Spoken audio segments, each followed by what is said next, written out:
Te voilà enfin. Je te cherchais partout. Je suis désolée. À cause du trafic, je n'ai pas pu me garer. Ce n'est pas grave, je n'ai vu personne d'intéressant. Même pas le directeur de la galerie? Ni le directeur, ni l'artiste. Je l'ai rencontré en entrant et il m'a dit que le directeur était malade. As-tu regardé les tableaux? Pas encore. Je t'attendais.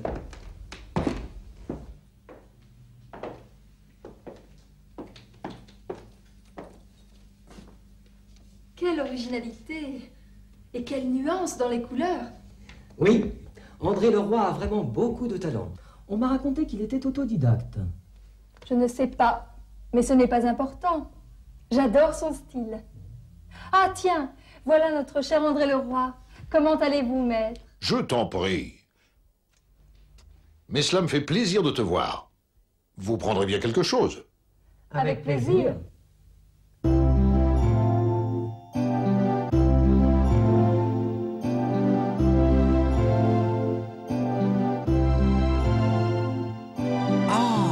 Des tableaux à boire et à manger. Victor, c'est un vernissage. Hubert est déjà là. Il attend Anne qui arrive en retard. Il la cherche partout. Quel impatient! Il n'avait qu'à regarder les tableaux au lieu d'attendre. Victor. Mais oui, ce n'est pas sa faute. Elle n'a pas pu se garer près de la galerie. Tu vois, Hubert n'est pas fâché. Il dit qu'il n'a vu personne d'intéressant. Il s'ennuyait probablement sans elle. Hubert n'a rencontré ni le directeur de la galerie, ni l'artiste. Mais elle a rencontré l'artiste en entrant. Bon, il commence à regarder les tableaux. Anne a l'air d'être fascinée par l'originalité et les couleurs des tableaux. J'adore votre style, surtout quand vous me faites des compliments. Alors, je vous offre quelque chose à boire?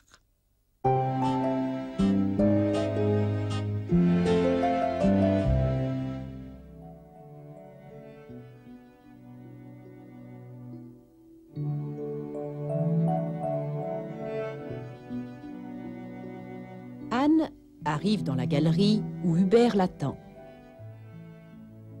Elle dit qu'elle est en retard à cause de la circulation en ville.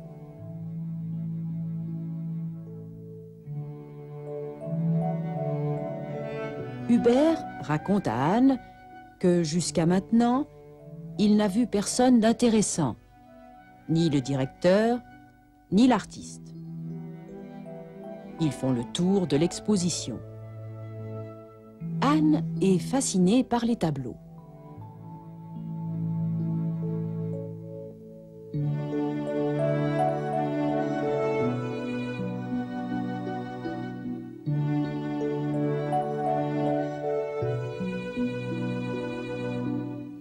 Un peu plus loin, il rencontre l'artiste.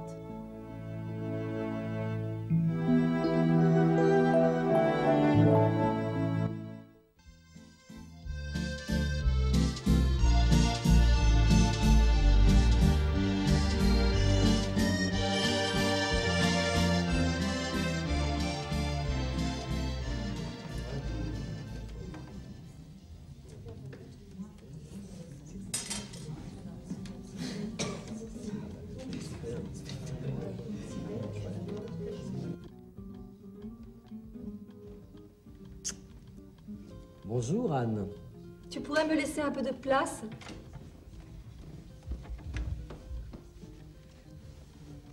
Alors, ces places de théâtre, tu les as? Je prendrais bien quelque chose. Oh, pardon.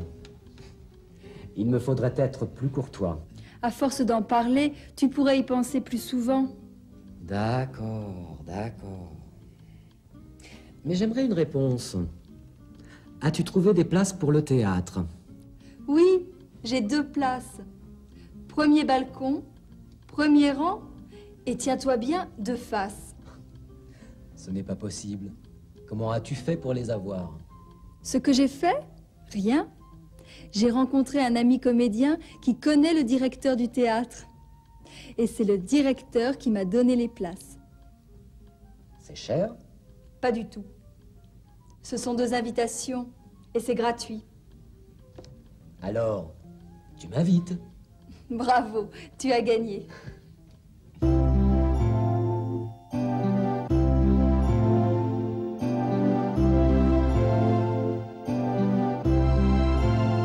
Hubert est au bar du théâtre.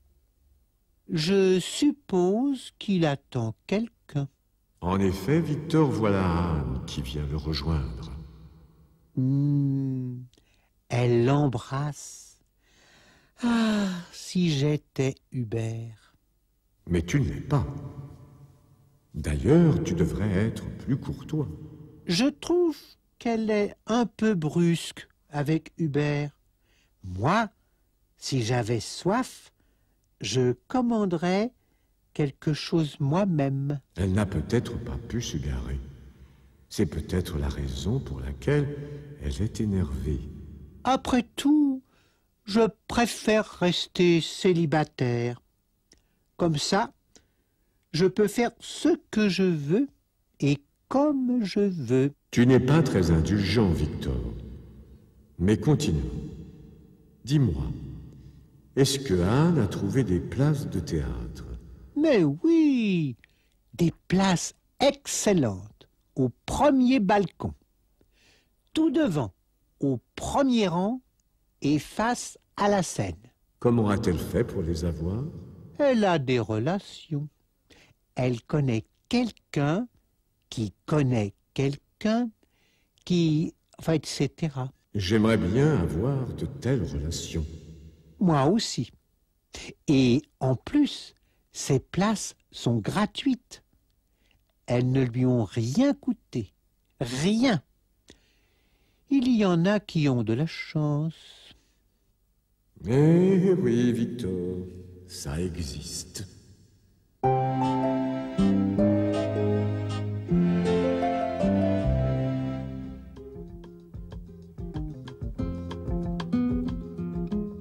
La scène se passe au bar du théâtre.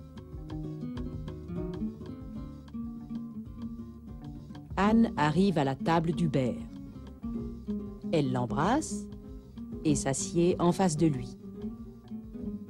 Hubert veut savoir tout de suite si elle a pu avoir des places pour la représentation.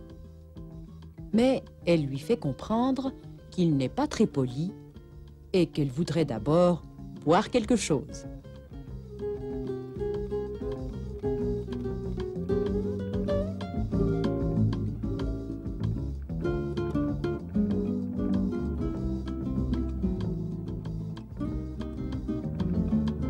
Ensuite, elle lui explique qu'elle a obtenu gratuitement de très bonnes places par un ami qui connaît le directeur du théâtre.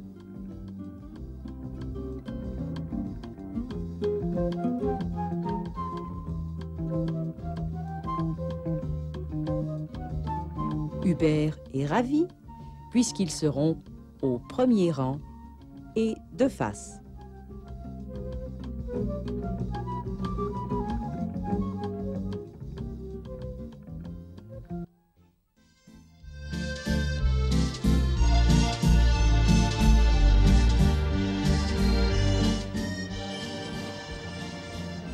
Je ne vois pas se casser de voiture, elle peine quand j'accélère et elle sort à peine de la révision. J'aurais dû l'amener chez mon petit garagiste. Ça aurait été mieux. C'est un artiste de la mécanique. Regarde, il y a une station là. Tu as raison. On serait bien ennuyé si on tombait en panne cette nuit sur l'autoroute.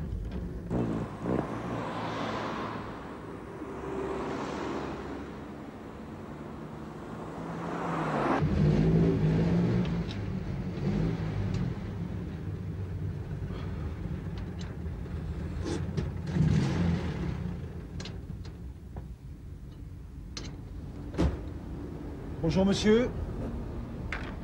Bonjour monsieur. Qu'y a-t-il? Ma voiture sort de révision et quand j'accélère, elle a tendance à caler. Je regarderais bien volontiers si je pouvais faire quelque chose, mais je suis débordé. Nous allons à notre réunion de collectionneurs d'anciennes voitures. Nous avons 500 km à faire. Et nous craignons vraiment de tomber en panne.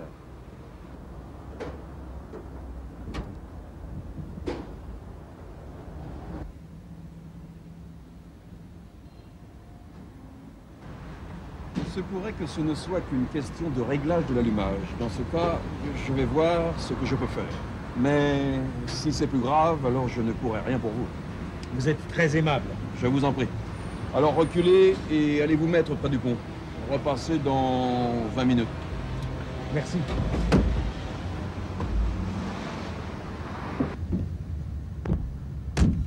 En attendant, je vais prendre un café. Moi aussi. Tu commandes un double café pour moi. Et un comprimé, j'ai mal à la tête.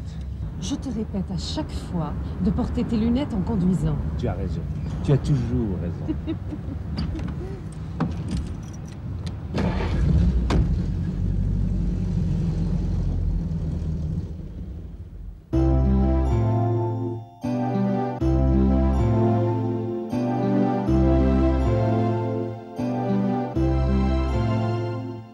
Victor, tu as vu la voiture des Châtels? C'est une voiture de collection. Oui, elle a l'air bien vieille. Ce n'est pas étonnant qu'elle s'étouffe quand il accélère. Elle sort à peine de la révision et elle ne marche déjà plus. Moi, à la place de Monsieur Châtel, je changerais de mécanicien. Il aurait peut-être dû l'amener chez son garagiste habituel. Ah oui, l'artiste de la mécanique aurait bien réparé ce chef-d'œuvre automobile. Victor. Je sais, mais voilà, il ne l'a pas fait. Ça ne sert à rien de le regretter. Non, il vaut mieux s'arrêter au lieu de prendre le risque de tomber en panne. C'est vrai. Espérons cette fois qu'ils vont tomber sur un mécanicien qui s'y connaît. Le mécanicien dit qu'il va voir ce qu'il peut faire. Il demande à Monsieur Châtel de reculer et de mettre la voiture près du pont.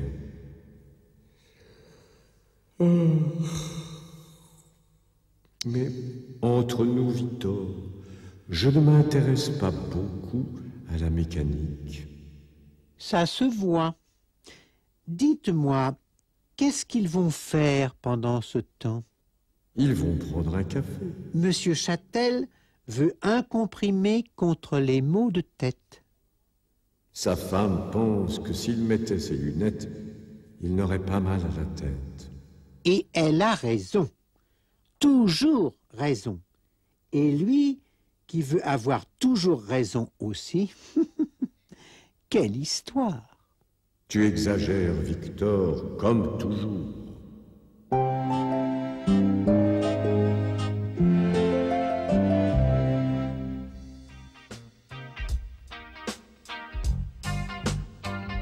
Pierre est au volant d'une superbe voiture ancienne. Catherine est assise à côté de lui. Pierre se rend compte que la voiture ne fonctionne pas bien et il décide de s'arrêter à la prochaine station-service.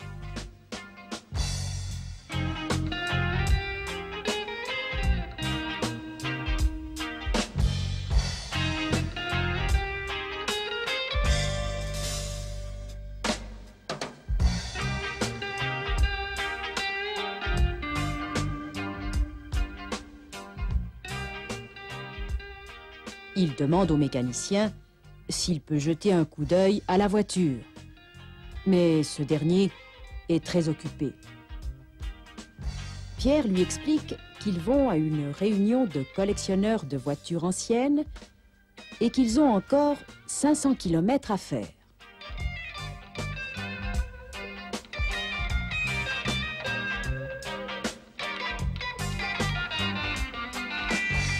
Le mécanicien va regarder ce qu'il peut faire.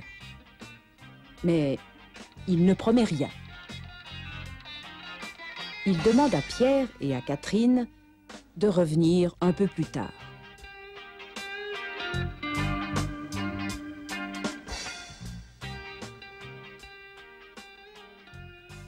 Pendant ce temps, ils vont boire un café.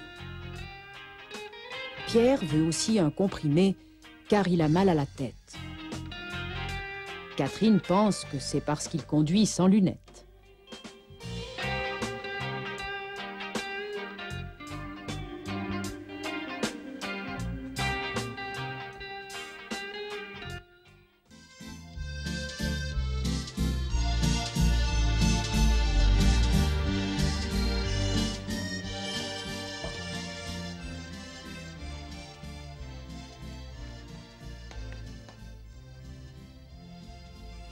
Dis-moi, il y a des annonces intéressantes? Bof, c'est toujours pareil. Tant que je n'aurai pas d'expérience, je pourrai difficilement trouver une place. Es-tu passé à l'Agence nationale pour l'emploi y déposer ton dossier? J'y suis passée, mais il y avait une queue interminable. Si bien que je suis ressortie découragée. Finalement, je crois que je vais envoyer un curriculum vitae à quelques entreprises. Pourrais-tu m'aider à le rédiger? Ah, depuis le temps que je te le dis. Cela fait au moins 1 mois que j'ai proposé de t'aider. Mais je n'aurais pas eu le temps. Il y a à peine 15 jours que j'ai fini mon stage. Et depuis, je n'arrête pas de faire de la pratique à la maison. C'est vrai que c'est tout récent. Mais à mon avis, tu es doué. Tu devrais quand même prendre contact avec mon ami Grandjean. Il pourrait être intéressé par ta candidature. Pourquoi pas? Chaque fois que tu lui as recommandé quelqu'un, il est devenu le meilleur. Regarde Patrick. C'est d'accord. Je l'appelle demain matin.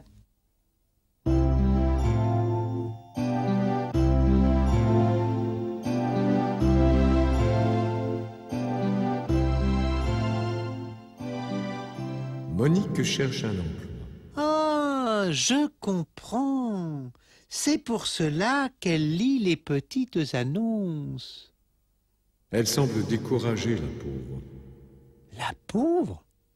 Vous voulez rire? Victor, Qu'est-ce qui l'empêche de trouver du travail? son manque d'expérience. Tant qu'elle n'aura pas d'expérience, elle ne pourra pas trouver de travail. Oui, et pour en avoir, il faut bien commencer un jour. Son mari lui suggère de s'adresser à l'ANPE. ANPE?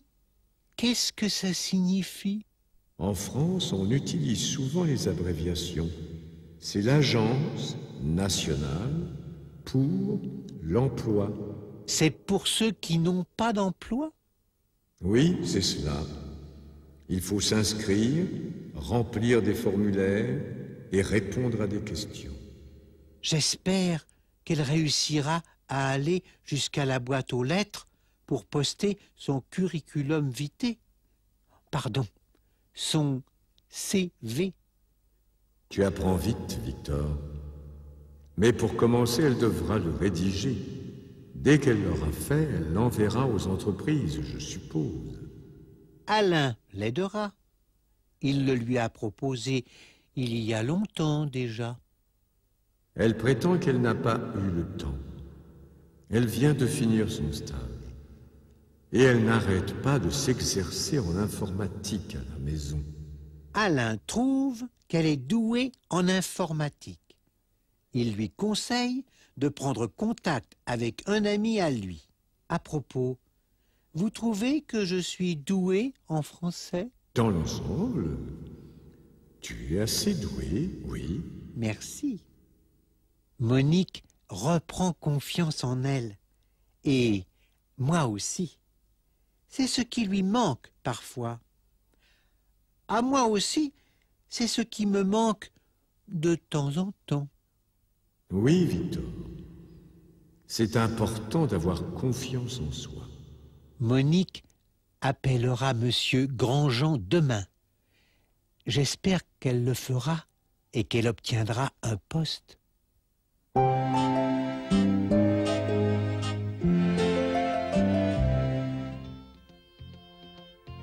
Monique et Alain prennent leur petit déjeuner. Monique regarde les petites annonces dans le journal. Elle cherche un emploi, mais elle manque d'expérience. Alain lui suggère d'aller déposer son dossier à l'agence pour l'emploi. Monique raconte qu'elle y est déjà passée, mais qu'il y avait tant de monde qu'elle en est ressortie découragée. Elle demande à Alain de l'aider à rédiger son curriculum vitae. Elle n'a pas eu le temps de le faire jusqu'à maintenant à cause de son stage d'informatique.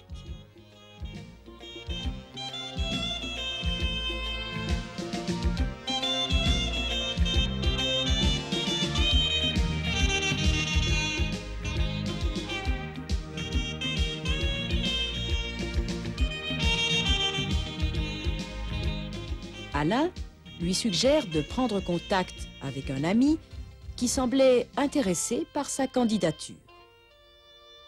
Monique reprend confiance en elle. Elle dit qu'elle appellera M. Grandjean le lendemain matin.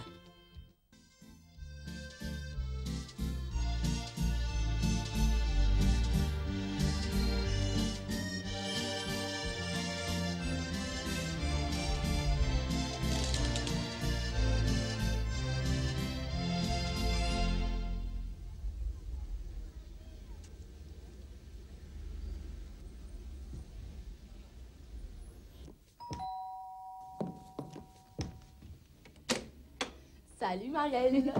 Salut. Je venais voir si tu étais installée. Tiens, pour fêter cela. Merci, c'est gentil. Mais je ne viens pas pour travailler.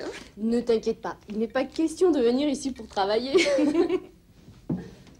Entre, je vais te faire visiter l'appartement. Voilà la salle de séjour, qui est presque aménagée. C'est suffisamment confortable pour y recevoir des amis. Qu'en penses-tu? C'est vraiment joli. Et elle est bien exposée.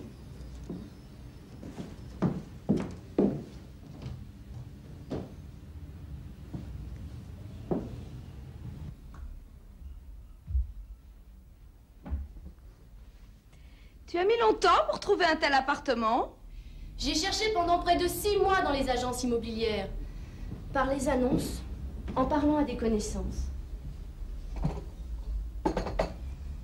C'est une question de patience, tu sais. J'en ai visité énormément et j'ai trouvé celui-ci. J'espère que le loyer n'est pas trop élevé. Non, tout à fait raisonnable.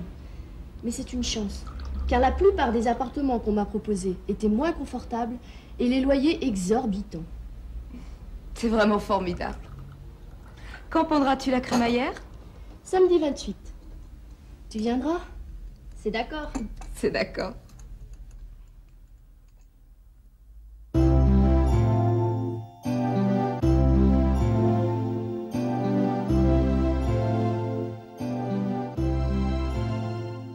Marielle sort du métro. Je me demande où elle peut bien aller. Tu verras bien. Ah, elle va chez Nathalie. Je parie qu'elle va lui apporter un cadeau pour fêter son installation. En effet. Ah, si je pouvais être à la place de Marielle. Arrête, Victor, je connais ce disque par cœur. Voilà la salle de séjour. Qu'en penses-tu? Oh, elle est suffisamment confortable pour y recevoir des amis. Moi, par exemple. Comment a-t-elle trouvé cet appartement? Elle a mis 6 mois à le trouver. Elle s'est adressée aux agences immobilières et à ses connaissances. Elle paie combien par mois? Je ne sais pas exactement, mais elle a dit que le loyer était raisonnable. Je me demande ce qu'elle a voulu dire. Que le loyer n'était pas trop élevé par rapport à tous les autres appartements qu'on lui avait proposés. Tu as entendu? Nathalie va organiser une réception pour fêter son installation. J'espère qu'elle ne va pas m'oublier cette fois. En tout cas, j'ai déjà noté la date.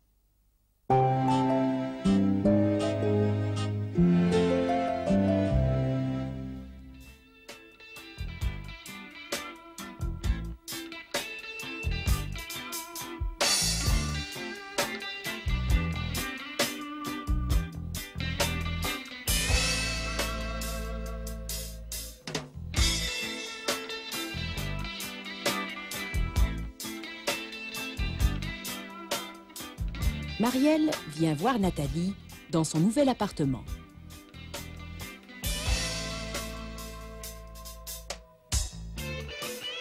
Nathalie la reçoit et lui fait visiter les pièces.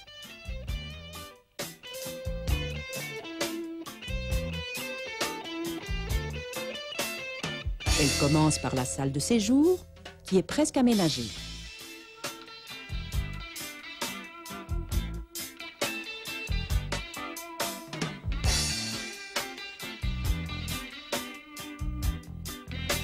Marielle la trouve très jolie et bien exposée.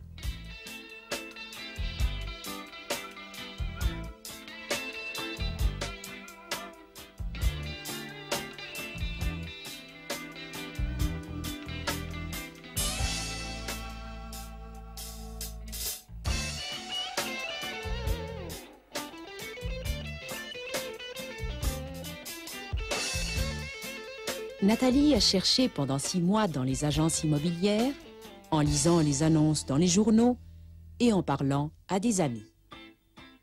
C'est ainsi qu'elle a fini par trouver cet appartement, dont le loyer n'est pas trop élevé.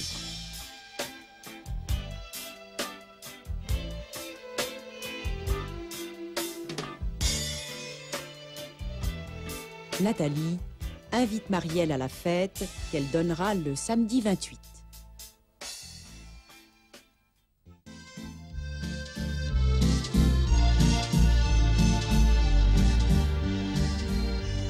Non, ça ne va pas. Cette jupe est trop étroite. Et cette robe aussi. Tu les as essayées? Oui, et j'ai même essayé ce pantalon et cette ceinture. C'est dommage, elle t'allait si bien. Ça ne fait rien, j'ai quelque chose d'autre pour toi. Regarde cette robe.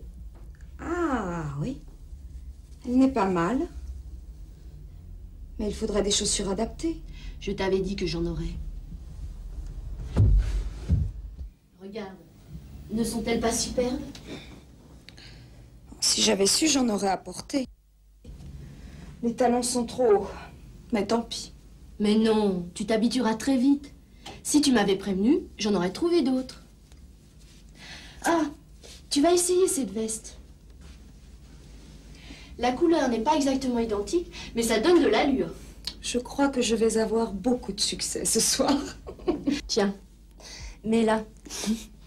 Et n'oublie pas le rouge à lèvres et le maquillage. Que me conseilles-tu? Des bas ou des collants? Ça n'a aucune importance. En revanche, tu ne peux pas garder ce sac à main. Mais je pourrais te prêter une pochette, et cet ensemble fera de toi la plus belle de cette réception. Tu le penses vraiment? Absolument. Tu me fais confiance.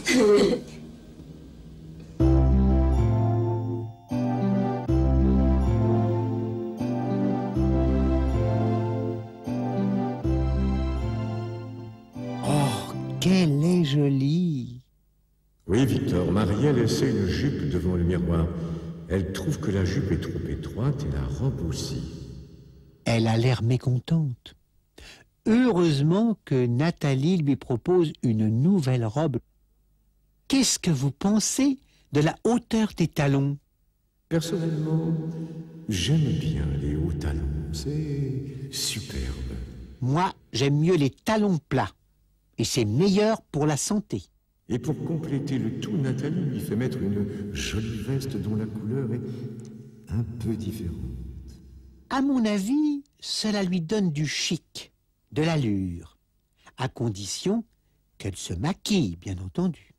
Nathalie lui conseille de changer de sac à main. Oui, elle va lui prêter une pochette. C'est mieux pour une réception. Nathalie a dit à Marielle qu'elle serait la plus belle ce soir-là. Tu es d'accord? Vous savez bien que pour moi, c'est toujours Nathalie la plus belle. Ah, Nathalie... Je t'en prie, Victor, tu me casses les oreilles avec ta Nathalie. Oh, vous n'auriez pas dû dire une chose aussi vulgaire.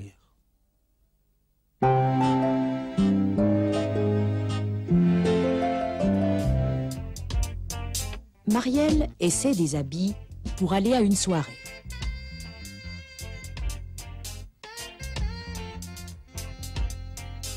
Elle est un peu énervée parce qu'elle s'aperçoit que rien ne lui va.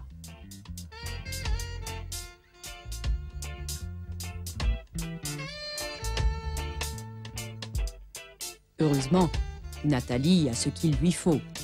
Une robe jaune et des chaussures assorties.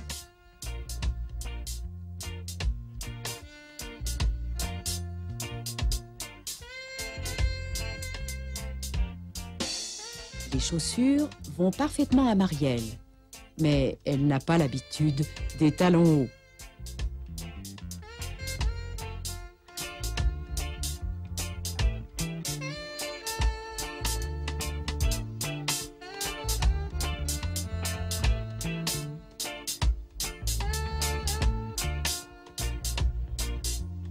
Nathalie lui prête encore une veste pour compléter sa tenue.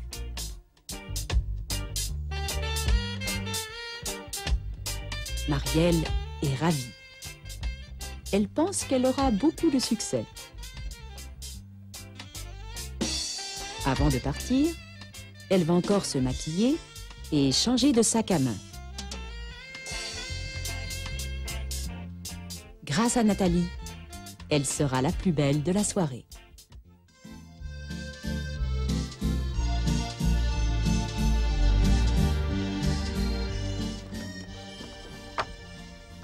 Bonjour, monsieur. Bonjour, asseyez-vous. Dites-moi, vous étiez très apprécié par votre dernier employeur et vous aviez un salaire plus que correct? Oui, je pense lui avoir donné satisfaction. Alors, pourquoi le quitter et postuler pour cet emploi de formateur? Principalement pour avoir un autre rythme de travail plus adapté à ma vie privée. Et en second lieu, l'envie de communiquer mon expérience professionnelle à d'autres. Je veux bien vous croire. Mais tout d'abord, il faut que je vous dise que vos tests sont tout à fait favorables. Néanmoins, vous êtes deux dans ce cas. Deuxièmement, et cela c'est moins drôle, si vous acceptez le poste, il faudra que vous veniez à 8 heures chaque matin pendant les périodes de stage pour préparer le matériel vidéo et faire chauffer les caméras. Vous me faites peur. Y a-t-il un quelconque avantage? Bien entendu.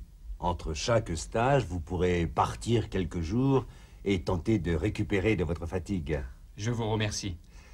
Pour le salaire, vous savez qu'il sera inférieur à celui que vous aviez dans votre ancienne place. Oui, je sais. Mais vous m'avez dit au téléphone qu'il y avait 2 mois de vacances l'été, 15 jours à Noël et autant à Pâques. C'est exact. Alors, cela me convient parfaitement. Entendu. Je vous communique ma décision avant la fin de la semaine. C'est parfait. Au revoir. Au revoir.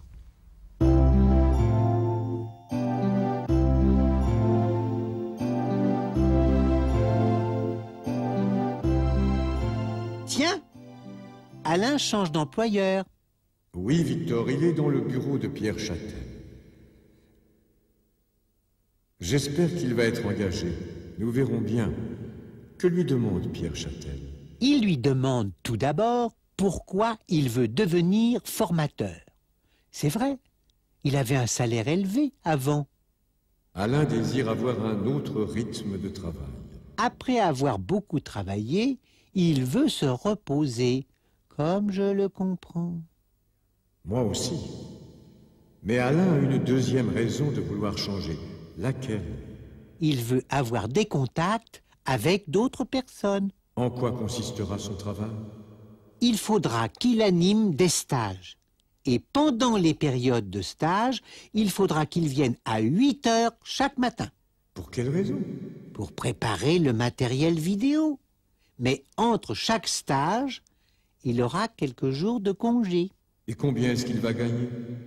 Je l'ignore, mais il gagnera moins qu'auparavant. En revanche, il aura davantage de vacances. Moi, à sa place, j'accepterais. Bien sûr. Mais ce n'est pas lui qui décide, c'est Pierre.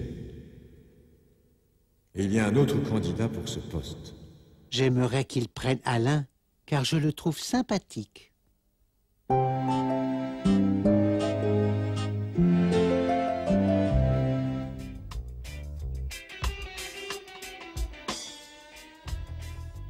Alain se présente pour un nouveau travail. C'est Pierre Châtel, son futur patron peut-être, qui le reçoit. Alain veut devenir formateur. Il change de travail pour avoir un autre rythme de travail et davantage de contact avec d'autres personnes. Pierre Châtel lui explique en quoi le travail consiste.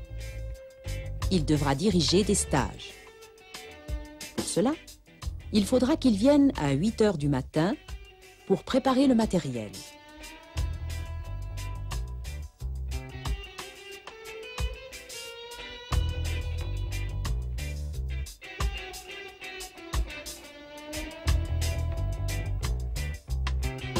Alain accepte, même si le salaire proposé est inférieur à celui qu'il avait dans son ancienne place.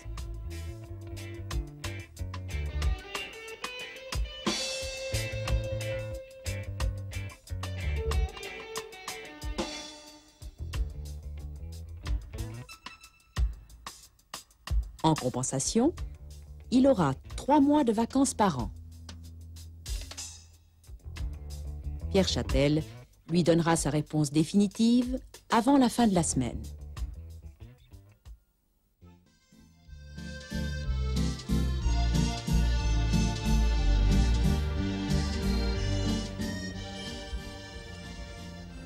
Bonjour madame, bonjour monsieur. Bonjour mademoiselle. Nous disposons, ma femme et moi, de 10 jours pour visiter les châteaux de la Loire. J'aimerais que vous me trouviez une formule excursion-hôtel qui comprenne les plus beaux châteaux, mais qui nous permette de nous reposer dans des hôtels très confortables. Je vous comprends. Vous n'êtes pas les seuls qui souhaitiez ce type de vacances. Surtout que ce sont nos premières vacances depuis que nous sommes installés à Paris. J'ai tout à fait ce qu'il vous faut.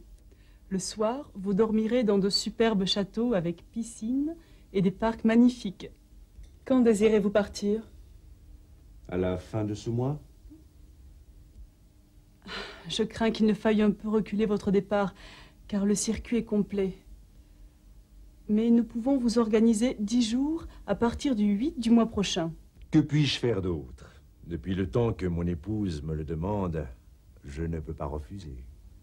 Alors je vous réserve un circuit à partir du 8. S'il n'y a pas d'autre solution, c'est d'accord. J'étais sûr que cela te ferait plaisir. Il y a un golf près de chacun des hôtels. Est-ce que cela vous intéresse? Tout à fait. Je viens de me faire un équipement complet. Je vais pouvoir les traîner. Oh oui, je suis très heureuse que tu aies trouvé cette formule. Il y a si longtemps que j'ai envie de goûter à la douceur angevine. Mais j'ai peur qu'au dernier moment, tu annules nos vacances à cause de ton travail. Impossible. Cela me coûterait trop cher en dédit remboursement. On ne peut pas être plus galant.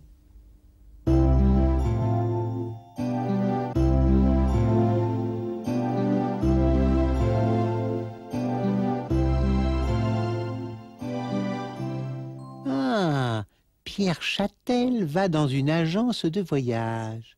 Je parie qu'il va réserver un voyage chez les Esquimaux. Tu t'es trompé, Victor. Monsieur Châtel veut visiter les châteaux de la Loire avec sa femme. Pour leurs premières vacances depuis leur installation à Paris, à mon avis, c'est une bonne idée. C'est la vie de château, quoi. Exact.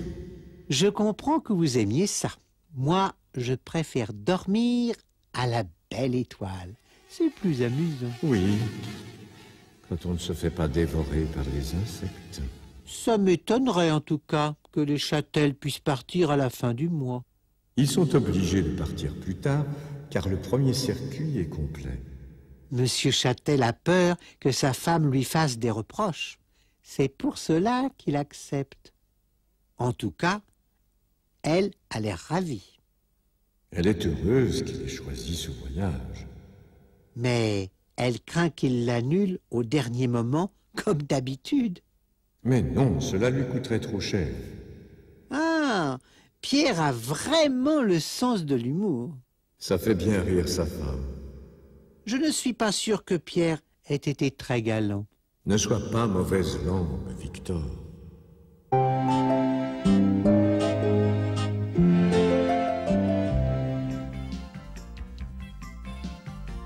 les Châtel vont à l'agence de voyage.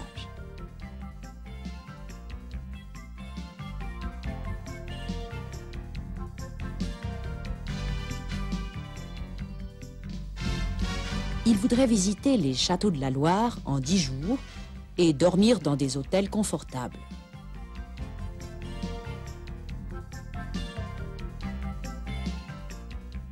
Madame Châtel explique que ce sont leurs premières vacances depuis leur installation à Paris. L'employé leur propose une formule excursion hôtel qui offre le logement dans de superbes châteaux avec piscine. Comme le circuit est déjà complet, ils devront retarder le départ d'1 semaine.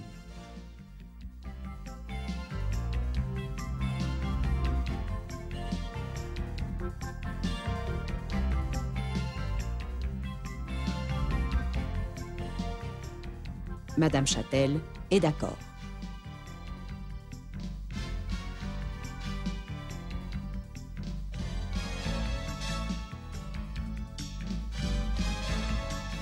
Elle se réjouit déjà de pouvoir essayer son nouvel équipement de golf.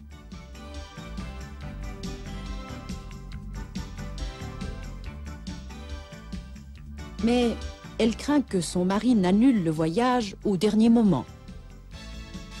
Monsieur Châtel la rassure. De toute façon, ils feront ce voyage, car l'annulation lui coûterait trop cher.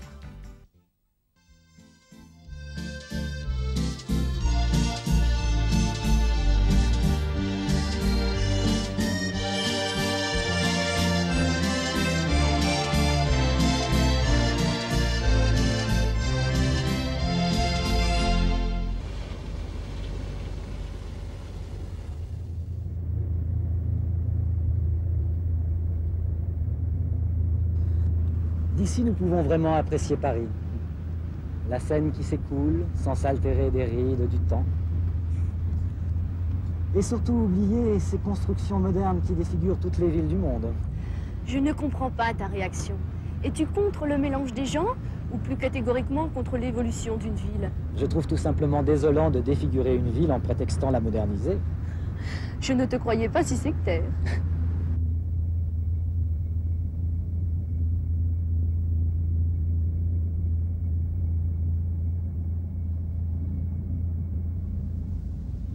Une ville est le témoin des époques qui l'ont traversée.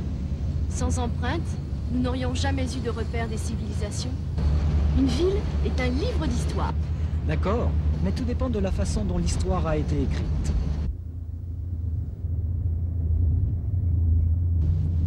Regarde, Paris est un extraordinaire voyage dans le temps.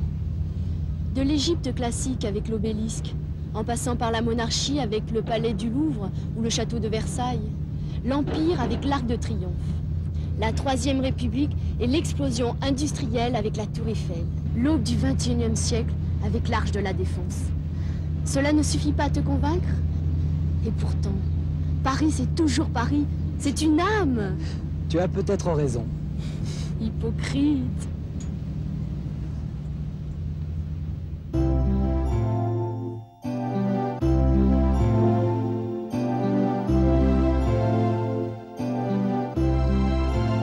Hubert est vraiment conservateur. Je n'aurais pas cru ça de lui. Lui qui va dans les expositions et au théâtre. Je suis un peu de ton avis. Employer le mot défiguré me semble un peu exagéré. Nous deux, au moins, nous sommes d'accord. Et Nathalie ne partage pas du tout les opinions de Hubert. En tout cas, elle essaie d'engager la discussion avec lui. Hubert ne me paraît pas très objectif. Nathalie, en revanche, a de bons arguments. Elle parle bien, Nathalie. Elle est prof à la Sorbonne?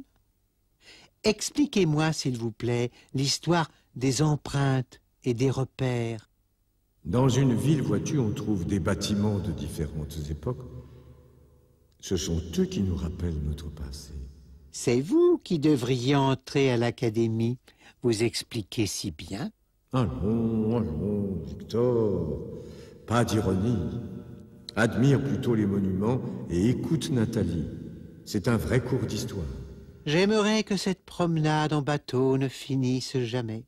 Oh, temps, suspends ton vol. Stop! La promenade est terminée. À tout à l'heure, Victor. N'oublie pas notre rendez-vous. Oui, à tout à l'heure. Quand je pense que c'est la dernière leçon, que l'heure de la séparation est proche.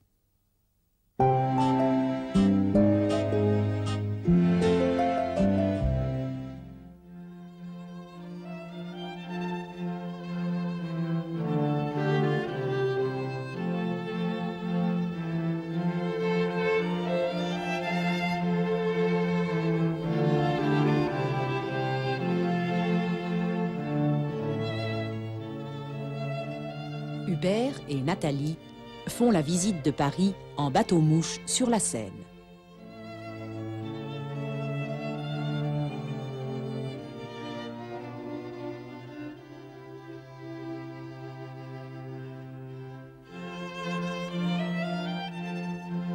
Hubert se plaint de la dégradation architecturale des villes modernes.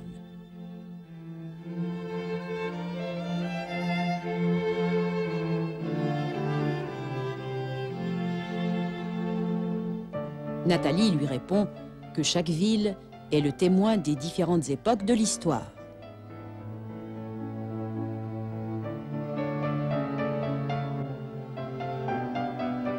Hubert n'est pas vraiment convaincu.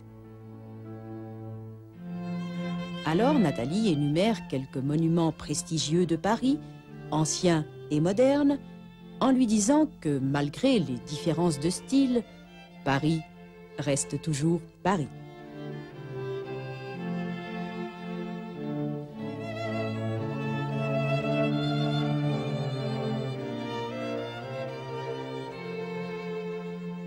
Son ami admet, sans grande conviction, qu'elle a peut-être raison. Mais Nathalie s'en rend compte et le traite d'hypocrite.